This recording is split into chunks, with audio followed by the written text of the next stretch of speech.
Hello guys, it's Max here from Daily Market Movements. Welcome to another episode where today we're going to be analyzing the Nasdaq 100 future chart.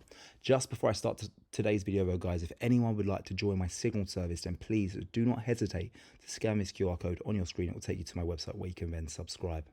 But let's have a look at the Nasdaq 100. The Nasdaq currently finds itself trading up at 13,228. And before we start today's video, I just want to really quickly reference this chart that I shared over in my Signal group earlier on this morning. And this chart basically has tracked the average performance of the month of May in pre-election years, as we are currently trading in a pre-election year. And this chart, also I should say the data in this chart dates all the way back to 1928. So this is almost 100 years of data. And today's the 9th of May, so we're currently trading on the 7th trading session of the month of May, which means that we're roughly trading around this area here.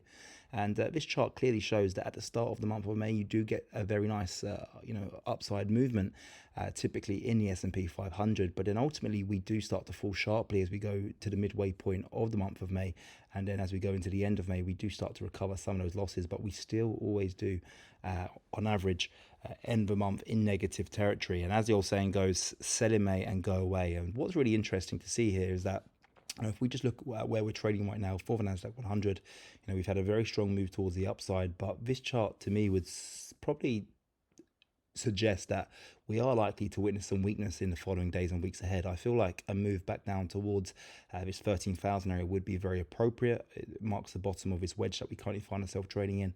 But I think that, as we do go into the month of June, we are likely to see this breakout of this wedge, which then takes us up towards those August swing highs that we achieved back in 2022, and that price area being roughly around 13,600. So medium, longer term, I'm very bullish here, but I do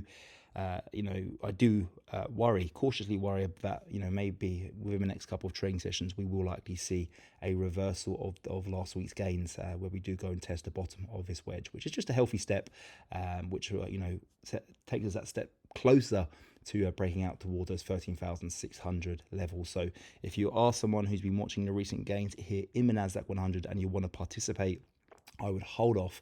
Don't give in to FOMO, because I do believe that there will be a better entry point in the coming days ahead. Guys, again, if you would like to join my Signal service, then please do not hesitate to scan this QR code on your screen.